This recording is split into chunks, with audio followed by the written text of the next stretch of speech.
BNP ছাত্রদল যুবদল সহ রাষ্ট্রীয় সমস্ত আয়োজন সবকিছু ছাপিয়ে ৫ আগস্টকে রাঙিয়ে তুলেছে জামাত এবং শিবির। দর্শক, ৫ আগস্ট মানে জামাত এবং শিবির। জুলাই বিপ্লবের দ্বিতীয় বার্ষিকীতে আমরা এটাই দেখলাম। দর্শক, বিএনপি ছাত্রদল যুবদলের কোনো ক্রিয়েটিভ কর্মসূচি ৫ আগস্ট উপলক্ষে রাজপথে দেখলাম না। ৫ আগস্টে বিএনপি ছাত্রদল যুবদল যতটুকু আলোচনায় এসেছে শিবিরের উপর হামলা করে। বরিশাল বিশ্ববিদ্যালয়ে ছাত্রদল সন্ত্রাসীরা শিবিরের পায়ে পড়ে শিবিরের উপর হামলা করেছে, রক্তাক্ত হামলা করেছে। তিতুমির কলেজে ছাত্র শক্তির উপর ছাত্রদল হামলা করেছে। এবং রাজপথে তো ওই অর্থে বিএনপির কোনো কর্মসূচি ছিলই না, যেটা প্রমাণ করে যে আগস্টকে, জুলাই চেতনাকে বিএনপি কার্যকরভাবে ধারণ করে না। জুলাই নিয়ে বিএনপির তেমন কোনো ইমোশন নাই, যেহেতু জুলাই আন্দোলনে বিএনপির তেমন কোনো অবদান নাই। দল হিসাবে, ব্যক্তি হিসেবে অনেকে অবদান রেখেছেন, যার ফলে এই ৫ আগস্ট বিএনপি ভালোভাবে উদযাপন করতে পারেনি। রাষ্ট্রীয়ভাবে যতটুকু করা হয়েছে সেসব জায়গায় বিএনপি ঝামেলা করেছে। শরীয়তপুর থেকে শুরু করে বিভিন্ন জায়গায় বৈষম্য বিরোধী ছাত্র আন্দোলনের সমন্বয়করা, যারা ওই সময়ের সেক্টর কমান্ডার ছিলেন, এক একজন সমন্বয়ককে বিভিন্ন জায়গা থেকে জেলা প্রশাসনের উদ্যোগে আয়োজিত অনুষ্ঠান স্থল থেকে বিএনপির নেতারা ঘাট ধরে বের করে দিয়েছেন। এর মানে যারা জুলাই ঘটিয়েছেন সেই জুলাই যোদ্ধাদের রাষ্ট্রীয় প্রোগ্রাম থেকে বের করে দেওয়ার মতো ঘটনা আজকে ৫ আগস্ট ঘটেছে। এর মানে ৫ আগস্ট বিএনপি ছাত্রদল যুবদল মানেই সন্ত্রাস, বিতর্ক, বিশৃঙ্খলা, নিজেদের মধ্যে ধাক্কাধাক্কি। আর জামাত শিবির ৫ আগস্টকে কোমেমোরেট করেছে, জাতিকে ৫ আগস্টের চেতনা মনে করিয়ে দিয়েছে এবং একটা কালারফুল আয়োজন করেছে। এটা যেরকম বিজয় দিবস, আবার শহীদদের প্রতি আমাদের দায়বদ্ধতা, সবকিছুর একটা পারফেক্ট কম্বিনেশন জামাত এবং শিবিরের প্রোগ্রামে ছিল। দেশব্যাপী জামাত এবং শিবির প্রোগ্রাম করেছে, তাদের বর্ণাঢ্য আয়োজন ছিল। শিবির জুলাই রান, আবার ছাত্র গণজামায়াত ঢাকা বিশ্ববিদ্যালয় করেছে, শহীদ মিনার থেকে টিএসসি। সারা বাংলাদেশেই শিবিরের কর্মসূচি ছিল, বিভিন্ন বিশ্ববিদ্যালয়গুলোতে স্পেশালি জামাতের ছিল।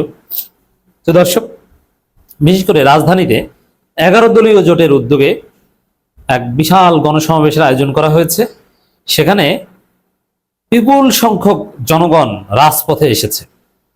11 দলের শীর্ষ নেতারা, যেমন ডাক্তার শফিকুর রহমান, মামুনুল হক থেকে শুরু করে গুরুত্বপূর্ণ নেতারা সবাই উপস্থিত ছিলেন এবং তারা বক্তব্য দিয়েছেন। দর্শক, এখানে জামাতের একটা চূড়ান্ত ঘোষণা এসেছে, ইটস ভেরি ইম্পর্টেন্ট। যেমন এই যে অনেকের আগ্রহ এদিকে, জগন্নাথ বিশ্ববিদ্যালয় সহ বিভিন্ন জায়গায়, সর্বশেষে আজকে বরিশাল বিশ্ববিদ্যালয়ে ছাত্র দলের সন্ত্রাসীরা শিবিরের উপর যে হামলা করেছে, এই বিষয়ে আমিরে জামাতের নির্দেশনা কি? আমিরে জামাত স্পষ্ট করে আজকে জুলাই সমাবেশে বলেছেন যে জনগণ প্রতিরোধ করবে, হাত গুটিয়ে বসে থাকবে না। আওয়ামী সন্ত্রাস মোকাবেলা করেই জামাত শিবির আজকে এই পর্যায়ে এসেছে। অতএব বিএনপি সন্ত্রাস তাদের কাছে কিছুই না। এবং শিবিরের গণজামায়াতে যোগসু ভিপি থেকে শুরু করে ডাকসু ভিপি, শিবির নেতারা, সাবেক শিবির নেতারা, সবার কথা একটাই, যে শিবির সার দিবে না। শিবির একটা পিসফুল প্রসেসের দিকে খুব সহজে নিয়ে গেছে। ৫ আগস্টের পুরো আয়োজন একদম ম্লান হতে দেয়নি। শিবির ধৈর্য ধারণ করেছে, অল আউট অ্যাকশনে যায়নি। এটা শিবিরের দুর্বলতা নয়, এটা শিবিরের হেকমত এবং পরিস্থিতি কন্ট্রোল শিবির করছে। কারণ পরিস্থিতির অবনতি হলে সবার জন্য ক্ষতি, তৃতীয় পক্ষ সুবিধা পায়।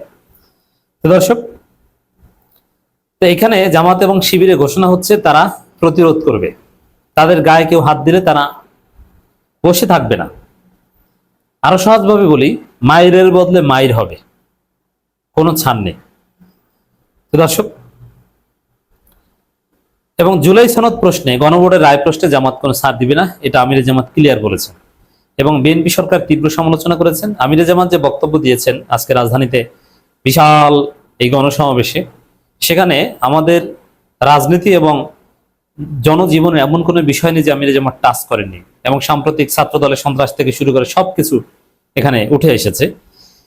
সব কথার মূল কথা হচ্ছে জামাতের সাথে সরকার আপোষ করতে চায়, এই জন্যে ইটস ভেরি সিগনিফিকেন্ট। আমি যে ব্যাখ্যাটা গতকালকে দিয়েছি, জগন্নাথ বিশ্ববিদ্যালয়ে শিবিরের উপর, নির্বাচিত ছাত্র সংসদের উপর ছাত্র দল এবং যুব দলের বহিরাগত টোকাই সন্ত্রাসীদের হামলার পর যেখানে জামাতের সাথে একটা আপোষ করতে চায় বিএনপি সরকার। এই আপোষের জন্য একদিক থেকে তারা চাপ দিচ্ছে, আর একদিক থেকে বিভিন্ন প্রলোভন দেখাচ্ছে। তামিল জামাত আজকে এটা খোলামেলা বলে দিয়েছেন যে জুলাই সনদ প্রশ্নে যাতে জামাত আপোষ করে বিএনপির সাথে, এই জন্য নানানভাবে চাপ দেওয়া হচ্ছে। বিশ্ববিদ্যালয়গুলোতে শিবিরের উপর ছাত্রদলের হামলা সে চাপের অংশ। এই জন্যে আমিরে জামাত বলেছেন যে না, আমরা কোনো সমঝোতা করব না, কোনো আপোষ করব না। জুলাই সনদ প্রশ্নে কোনো ছাড় নেই। জুলাই সনদ অক্ষরে অক্ষরে বাস্তবায়ন করতে হবে, গণভোটের রায় বাস্তবায়ন করতে হবে। এই বিষয়ে আমরা ছাড় দিব না। প্রয়োজনে আরেকটা বিপ্লব হবে, এবং আমিরে জামাত তার নেতাকর্মীদের আরেকটা অনিবার্য বিপ্লবের জন্য প্রস্তুতি নেওয়ার আহ্বান জানিয়েছেন। কোনো ভয়, কোনো গুলি, কোনো হামলা, স্টাম্প দিয়ে পেটানো, এগুলোতে জামাত শিবির মোটেও পিছু হটবে না। আজকের 5 আগস্ট জামাত এবং শিবির চূড়ান্তভাবে এটাই জানিয়ে দিয়েছে, কোনো সমঝোতা, কোনো আপোষ হবে না। তো দর্শক, জামাতের কণ্ঠে যে সুর, লড়াই করে তারা বাঁচতে চায়। এবং আমিরে জামাত বলেছেন যে বসে থাকার সুযোগ নেই, খেলা যা শুরু, পরিশ্রম আর পরিশ্রম। আজকে রাজপথে নেমেছেন, আবার নামতে হবে কালকে। জনদুর্ভোগ নিয়ে কালকে, আজকে যেখানে সমাবেশ করেছেন তার পাশেই আবার সমাবেশ। এবং আওয়ামী লীগের সাথে যুদ্ধ করে আজকে জামাত এই পর্যায়ে এসেছে, এখন বিএনপির সাথে যুদ্ধ। অতএব জামাতের পথ চলা নিরন্তর। তো দর্শক, যে কয়েকটা বিষয় চূড়ান্তভাবে আমরা ফাইন্ডিংস পাই আজকে 5 আগস্ট জামাত এবং শিবির এই প্রোগ্রাম থেকে, ছাত্রদল, যুবদল সহ সন্ত্রাসীদের কোনো ছাড় দেওয়ার সুযোগ নাই। মায়ের বদলে পাল্টা মায়ের, এই ঘোষণায় এসেছে ভদ্র ভাষায়। অতএব জামাত শিবিরের রাজনীতি যারা করেন তাদেরকে প্রস্তুতি নিয়ে থাকতে হবে যে আপনাদেরকে লড়াই করে টিকতে হবে, মায়ের বদলে পাল্টা মায়ের দিয়ে টিকতে হবে। চুপচাপ বসে থাকলে আপনার টিকতেই পারবেন না। এবং এই মায়ের কি জন্য দেয়? আপোষ করার জন্য, জুলাই সনদ প্রশ্নে ছাড় দেওয়ার জন্য। অন্যান্য নেতারা যে বক্তব্য দিয়েছেন, মামুনুল হক থেকে শুরু করে রাশেদ প্রধান বা জোটের অন্যান্য নেতারা, সবার কথা একটাই, যে ছাড় দেওয়ার কোনো সুযোগ নেই। তো দর্শক, আমরা যেটা দেখলাম যে 5 আগস্টকে জামাত যেভাবে ধারণ করেছে, একদিকে কালারফুল একটা ফেস্টিভ মুড, একটা বিজয় উদযাপনের একটা আবহ, আর একদিকে অসম্পূর্ণ বিপ্লব সম্পূর্ণ করার তীব্র প্রমিস, আকাঙ্ক্ষা এবং প্রতিজ্ঞা, এবং জুলাই শহীদদের প্রতি আবেগ, ভাব গাম্ভীর্যতা, সবকিছুর একটা পারফেক্ট সমন্বয় ছিল জামাত শিবিরের 5 আগস্ট কেন্দ্রিক এই আয়োজনে। এবং জুলাই বিপ্লবী একটা আবহ, রক্ত গরমকার একটা আবহ জামাত এবং শিবির এই প্রোগ্রামে ছিল। সেই তুলনায় বিএনপি সহ জুলাই অন্যান্য স্টেক হোল্ডার যারা আছেন, তারা কেউ এই জুলাইকে রাঙিয়ে তুলতে পারেনি। এই জন্য আমরা বলতে চাই, জুলাই মানেই তো জামাত শিবির যা দেখতে পাচ্ছি।